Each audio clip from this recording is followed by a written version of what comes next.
what is up YouTube? It is Toy Adventures here again with another figure review, and finally, I am finally able to bring you guys this review. I've been waiting on the last figure in this line for so long, and I have finally managed to find it. So guys, we're taking a look at the Jurassic World Dino Trackers little attack pack wave. Now these are technically called danger packs.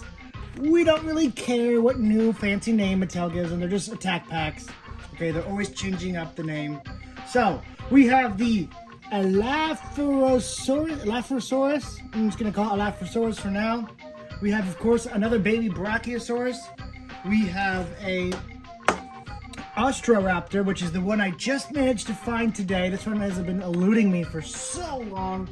And, of course, we have the Nothosaurus. Now, I'm having trouble fitting all these dudes on screen, but that's just because I don't have a very big studio. So, this is brand new Dino Trackers figures. Now, brand new is kind of, sadly, not too applicative to them anymore. I've had these guys for at least 2, maybe 3 weeks, just trying to find each and every one of them so I can bring you guys one big calculated review. And it's finally here because that Austroraptor has just been avoiding me. I've been going there, I've been finding the Nothosaurus, tons of brachies, some Elaphrosaurus, but just never the Austroraptor. It always seemed like I was just too late to find it.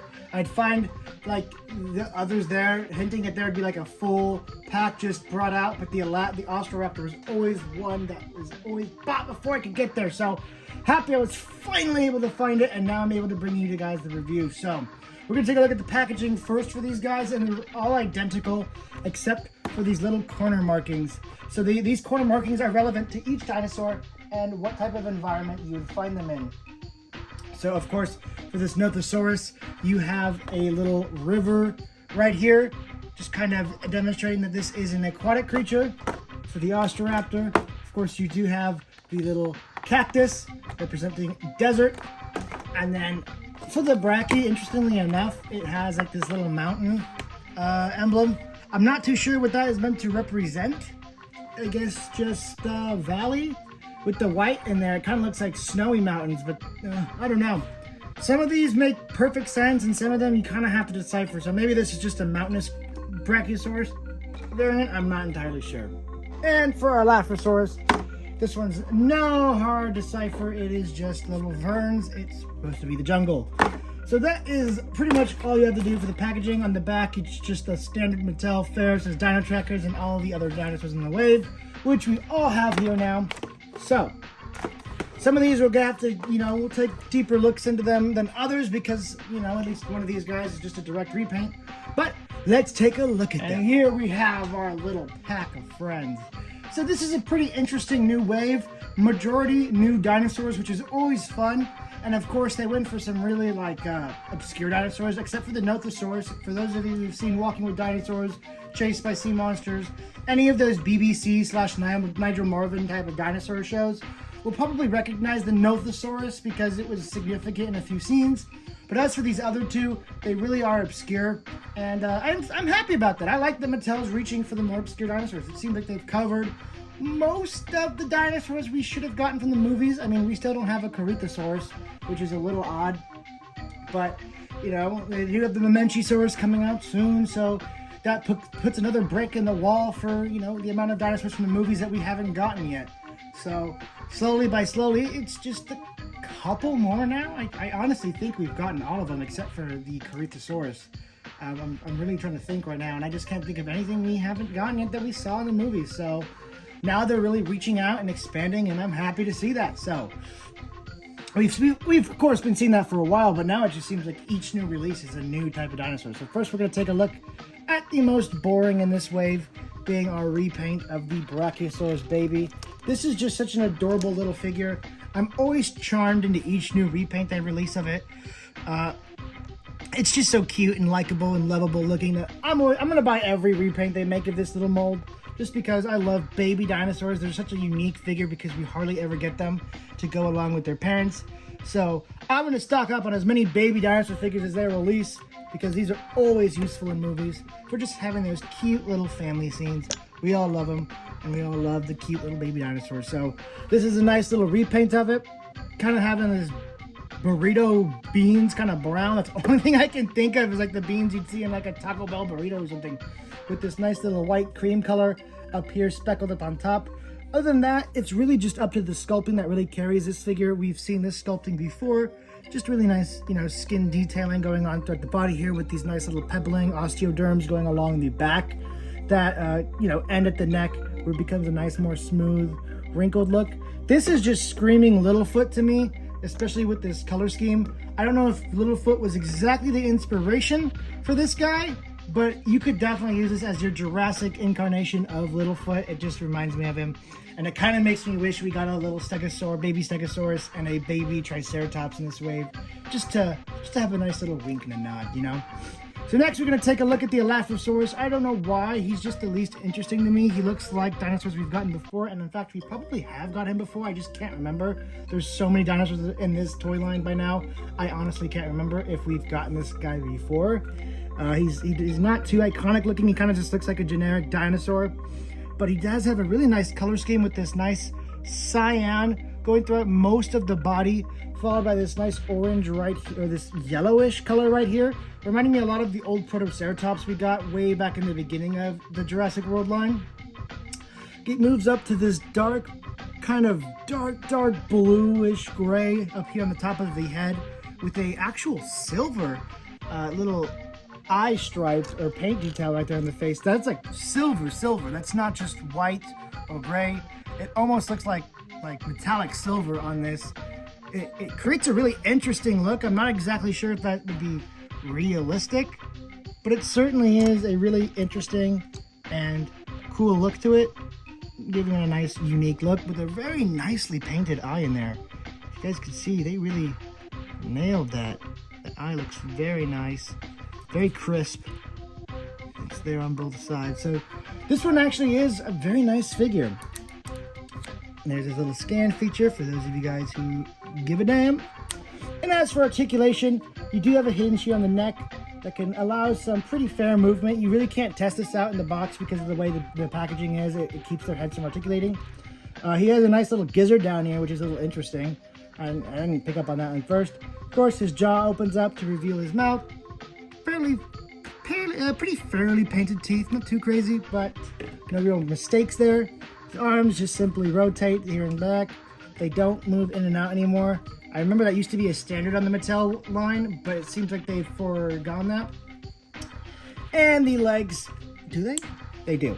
They almost have 360-degree rotation, but the arm is just a little too thick and it blocks it. So very nice articulation on this guy, although pretty standard for the line. Still very nice for a standard Raptor toy, which is pretty standard for this line, as I said. That being the standard, pretty good.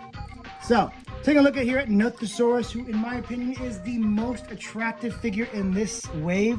You know, aquatic dinosaurs are always a treat from this line, and especially with that new Elaphrosaurus reveal, they are certainly not ignoring the aquatic reptiles category of this toy line. And I'm so happy because I love that they're expanding that. It's not just the Mosasaurus, it's the Plesiosaurus, it's the Nothosaurus, it's the Chronosaurus, it's the Lioprairodon, you know, it's the Elasmosaurus. They're really going all out, and I'm hoping one day they might just be so crazy that they'll release a supersized, kind of like the Brachiosaurus, Liitzictes. For those of you who know, and for those of you who don't, Liitzictes is basically just a giant whale fish, kind of. It's hard to describe. You guys just gotta look it up. It's Liitzictes. I do not know how to spell it. You'd find it on Walking with Dinosaurs. It's just another one of those big guys. I'm also hoping for a Megalodon, but I'm sure everyone's hoping for a Megalodon, and I'm pretty sure we're going to get a Megalodon sooner or later. They're going to cover most of the popular dinosaurs before they do Liitzictes, if they ever do. So, back on to Nothosaurus. This guy is really interesting looking, very unique looking, and he looks like almost like those early 1900s interpretation of what like an iguanodon would look like, you know, just with a longer neck and a more crocodilian snout.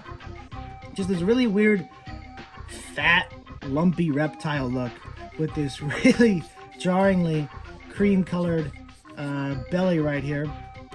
But as for the detailing up here on the top, It is really nice here on the way top because you get this really defined scaling going on, which is actually more prominent on the little tag for the scan feature. It's actually a little bit more detailed up than the rest of the actual body is, which creates an odd look. You can clearly tell it sticks out pretty bad because the rest of this detailing is pretty soft, whereas this is very defined and very sharp. All of this up here is rather soft, making this stand out a little bit more than it should. Moving up to the head, it fades into a darker color. He does kind of have a bit of an underbite right here. That might be accurate. I'm not entirely familiar with this creature's skull, so I also don't know if this jagged, misshapen teeth is accurate, very Indominus-like, and it always closes to have that really cool, just gnarled tooth look. Fortunately, the paint for the teeth isn't too crisp on this guy. There is some paint bleed right there. Nothing an X-Acto knife couldn't deal with, but fresh out of the box, it is kind of annoying. And it just doesn't look too good right there either. So there are some QC issues on this guy. Interesting to know is that he's not just one big fat sculpt that's glued together like most of these guys are. His belly is actually a separate piece. You can tell because you can actually get your fingernail in between the groove. So the bottom half of the body here is a separate piece from the top. Articulation, again, there's no in and out anymore. It's just around 360-degree rotations on these limbs. I don't know why they got rid of that, but it's not too big of a deal because it never really offered too much other than just maybe offering a little bit more stability because you could spray the legs out. The head can actually move down a pretty fair amount. Now it's going to be a little tough to get those really good swimming poses. This is about as good as you're going to get, or maybe something like that. Like this is a pretty okay swimming pose because these guys would be in the shallow waters around the coastline. Kind of like your modern day seals or manatees or something like that. Just hunting fish and chilling on the rocks and basking in the sun. So definitely can do all that. Again, the swimming pose isn't too bad, but the basking on the rock pose is just fine. So head can move down just about there. Not too unnatural looking, but with the head stuck at a downward angle. I really wish they would add one more hinge to look up. And you can have a pretty nice, kind of like he's waiting for his fish from the handler. Just chilling there. So a really nice figure, and in my opinion the standout of the line because it's the most unique looking, and it's aquatic dinosaurs, and those are really valuable in this line. Everyone loves their aquatic dinosaurs, especially ones that aren't electronic in nature that you can just bring in the pool. I still say you can bring any of them in the pool. People say they get damaged. I've brought my Mosasaurus in the pool plenty of times and it hasn't gotten damaged. The only thing that happened is it fell off. The tail fell off because I always held it by the tail when I was filming, so that was my fault. But like the Chronosaurus and the Elaphrosaurus, take the batteries out and they're just fine in the pool. Yes, the electronics will get ruined, but the electronics are annoying and they're incorrect. So there's really no point in having them unless you're really set on preserving the toy as is for collection's sake. If you're not and you're using it as a toy, toss those batteries and get those bad boys in the bathtub ASAP. Moving on to our last dinosaur, we have the Ostro-Raptor, and I'm not sure it's supposed to be named after Australia or Austria, but I'm going to guess Australia because of desert, and that is this creature's inhabitants. So immediately when I saw this guy, what popped into my head was Disney Dinosaurs incarnation of a Velociraptor. For those of you guys who remember, I'm sure a lot of you guys do, seeing as you are all dinosaur fans, you probably remember Disney's Dinosaur.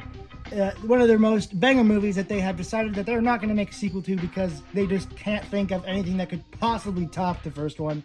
So they said, you know what, it's just too perfect. We could never make a second one, and we don't want to tarnish the legacy of our objectively best film in our entire catalog. So we're just going to leave it there as the gem it is. And that is what this guy reminds me of those velociraptors that attacked Aladar and his friends in the desert. So how fitting, it's a desert dinosaur. And how fitting are its colors. You have this really nice sand kind of color going throughout the entire body here, complemented by these brown accents. That the entire arm is brown with a brown stripe going down the back right here, or the side right here, moving up to the neck and onto the head, followed by nice little orange spots right here at the top and little blotches right here on behind the eye, and then on the brow right here. So a nice, very hot feeling color scheme. This just reminds me of the arid desert, inhospitable, where only savages like these things can thrive. This long, super scary raptor-like snout, filled with what is supposed to be jagged teeth, but in Mattel's case are just, you know, off-white, yellowy, lumpy mess. But I'm sure the real thing would be much more intimidating. Of course, no paint on the nails or the feet, so for those of you who want to paint them, there you go. I'd also recommend adding a wash to majority of these dinosaurs. They're just so plain. I think a wash would really help them. I haven't gotten around to it yet, so maybe I'll make a tutorial on how to maybe spice these guys up once I learn it myself. Although there are much better painter tutorials on YouTube than you'll find from me. So anyway, guys, that's really all I had to say about these guys in general. I'm gonna give this entire overall set a 5 out of 10. Standard. It's very standard. There are some nice figures in there, but there's nice figures in every Attack Pack wave. I consider a really good one with at least 3 or more standouts, whereas this one, there's really just 1, arguably 2. The Austroraptor is pretty cool, and it's nice to have a new raptor, but for the other 2, it's just another repaint and a rather uninteresting looking dinosaur that will probably just get lost on your shelf of just nameless dinosaurs. So for me, the real highlights of this set are, of course, the Austroraptor and the Nothosaurus. Those are the most interesting personally to me. You guys probably might disagree. That's totally fine. Let me go ahead and give them each an individual rating. Of course, I'm going to give him a 5 out of 5. Not too impressed. I'm going to give him a 4 out of 5. He's a repaint and a pretty lackluster one at that. Not too many colors. Not too interesting. Just kind of really a cash grab to fill out the line. This is the star of the show. Undoubtedly, Nothosaurus, a new aquatic dinosaur, realistic colors, and a nice sculpt. A brand new species. Followed up by the Austroraptor, who is going to get a 7 out of 10. Oh wait, I didn't even rate this guy. My bad. This guy's gonna get an 8 out of 10 because what he's trying to do, he pretty much nails. The QC issues are a little lackluster, and there's some articulation that is a little questioning, and just some of the sculpting issues. Bring it down to an 8 out of 10. I still think it's a fantastic figure, and if there's one dinosaur from this wave you need to chase down, it's going to be the Nothosaurus. Followed up by the Ostro Raptor, who I said is going to be a 7 out of 10. It's new, it's cool raptor, it's a unique looking raptor with that long snout, but it's not too exciting. I still would probably recommend getting 2 or 3 of these guys to fill out your squad. The Austroraptors aren't super famous, but if this is, you know, if you're just a raptor fanatic, this is a W for you regardless. So guys, that's all I have to say about these guys. I do think they're pretty neat, but I'm not too floored about them, especially with all the new releases we got. These are just nice new dinosaurs to fill out the movies. So do you expect to see these guys in future movies? Because they all will be there. Anyway, guys, that has been it for me here at Toy Adventures. I hope you guys enjoyed this review. It's been kind of a nice, it's kind of been like a little low-key one. Nothing too special, just some more Attack Packs I wanted to show you guys that I managed to track down at my local Rite Aid. If you guys want to find these, that's where you're going to be able to find them easiest, is at Rite Aid and Best Buy. I still have some more to track down at Best Buy for the, like the ones that have the gimmicks. I got to find those. But as for the Attack Packs, or I guess in this case, we're going to call them Danger Packs. That is it. So, thank you guys so much for watching. This has been Toy Adventures, signing out. Peace. Please remember to like, share, and subscribe, and I'll see you guys in the next video.